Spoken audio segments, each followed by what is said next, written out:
Most people don't lose their power all at once. It leaks out, a little here, a little there. One more obligation, one more conversation they never wanted to have. One more event, purchase, update, distraction, message, scroll, and tiny performance for people who were never building their life for them in the first place. Then one day, they look around and wonder why they feel so scattered, so tired, so strangely absent from their own existence. And what makes it harder is that none of it looks obviously dangerous. It all looks normal, productive even, social, entertaining, successful. Yet beneath that surface, something essential is being traded away. The 2/3 of the day Nietzsche spoke of, the inner ground that belongs to you before the world gets to name it. Power, in the deeper sense, has very little to do with appearing impressive. Real power is the ability to remain undisturbed by what doesn't matter.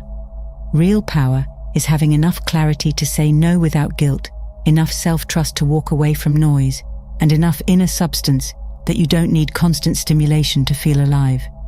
Strange truth, isn't it? A person begins to look boring to the outside world around the same time they begin to become dangerous in the best possible way. Less reactive, less available for nonsense, less seduced by novelty, more rooted, more deliberate, more sovereign. From the outside, that can look plain. From the inside, it feels like coming home. Schopenhauer saw something many people still resist. Happiness often isn't built by piling pleasure on top of pleasure. More often it grows when pain is removed.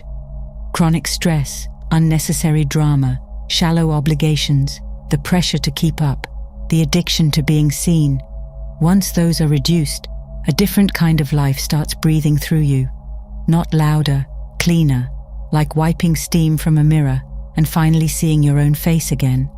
So when the world tells you that becoming more powerful means becoming more exciting, more booked, more visible, more desired, more decorated, it may be pointing you in the exact wrong direction. Sometimes the soul grows strongest when life gets quieter, simpler, even a little boring, and maybe that word has been misunderstood all along. You've probably been taught, in 100 subtle ways, that a better life comes from adding.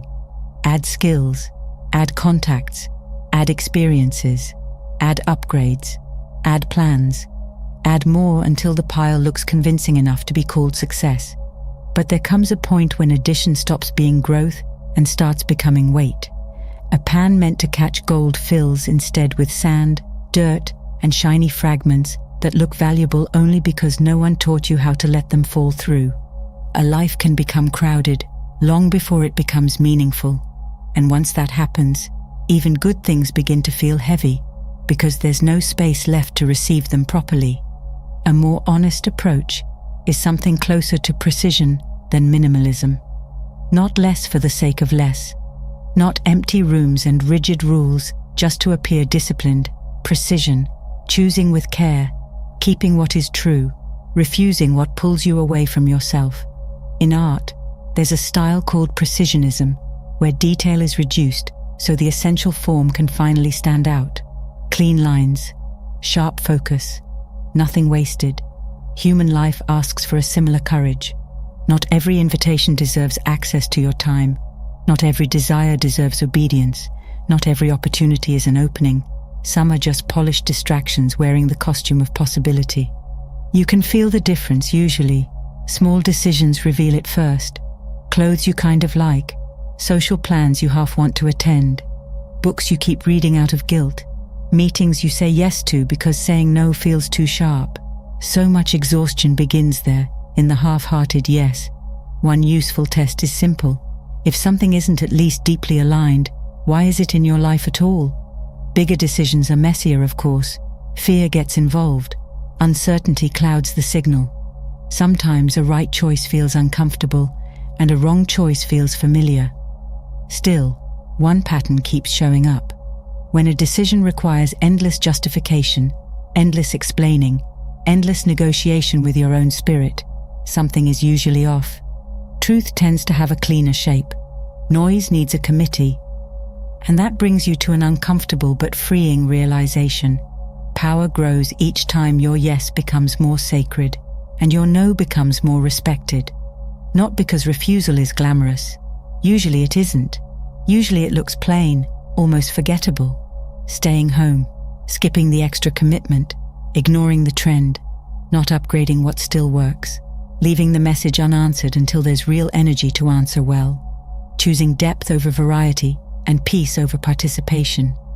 Ancient wisdom has always circled this point in one form or another. A life gains form through what it excludes. A sculpture is not created by adding marble. It appears when what isn't needed is removed. Same with you, same with your attention, same with your power. Look closely at where your energy goes, and a pattern starts to emerge. People, commitments, stuff, stimulation, concern. Those are some of the biggest leaks.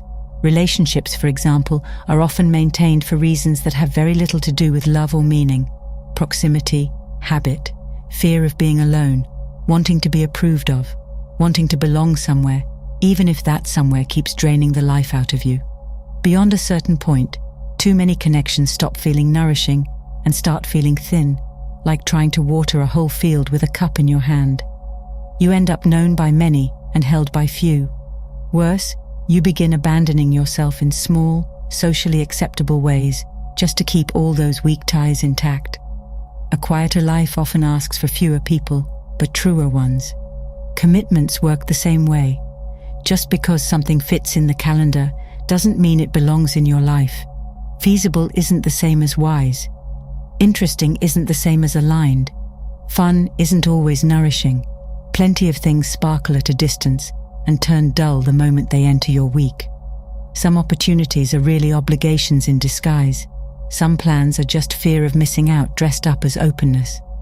And what gets missed in all of this is that every time you say yes to something that doesn't truly matter, you are saying no to something that might have. Your focus has a cost. Your time has a cost. Your nervous system pays for your pretending, even when nobody else notices. Then there's stuff. More possessions, more upgrades, more polished symbols of progress. Yet how often is a purchase really about need? How often is it just a response to restlessness, comparison, or the pressure to participate in whatever the culture has decided counts as current? Look around your room, your closet, your digital life, your subscriptions, your saved tabs, your unopened boxes, your silent clutter. How much of it actually serves your being? How much of it merely keeps your identity busy? Possessions can become little anchors tied to the psyche, not always because they are harmful in themselves, but because they quietly ask to be maintained, thought about, justified, used, organized, upgraded, or replaced. One item rarely feels like much. 100 small attachments can turn life into background maintenance. And then comes the deepest drain of all: endless stimulation. News, feeds, updates, content, chatter, speed. Modern life makes it frighteningly easy to be constantly occupied and spiritually untouched. A person can know everything that happened online today and still have no idea what is happening in their own soul. Constant stimulation numbs discernment. Silence begins to feel awkward. Solitude starts to look like failure. Stillness feels like something must be wrong, but nothing is wrong. What's wrong is that you may have forgotten how powerful you are without the drip feed of novelty. Thoreau wrote that as life is simplified, the laws of the universe appear less complex. That wasn't poetry for its own sake. It was observation. Strip away enough noise, and reality begins to speak in a voice you can actually hear. Not dramatic, not flashy, just unmistakably true. And that truth changes a person.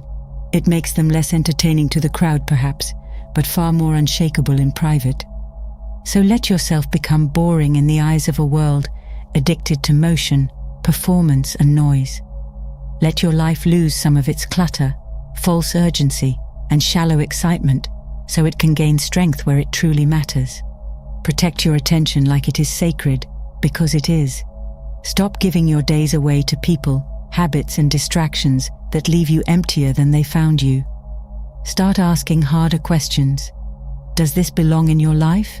Does it strengthen your spirit? Does it bring you closer to who you actually want to become? Power does not usually arrive like fireworks. More often, it arrives like silence reclaiming a room. It arrives when your no becomes clean, your yes becomes deliberate, and your inner world is no longer up for negotiation.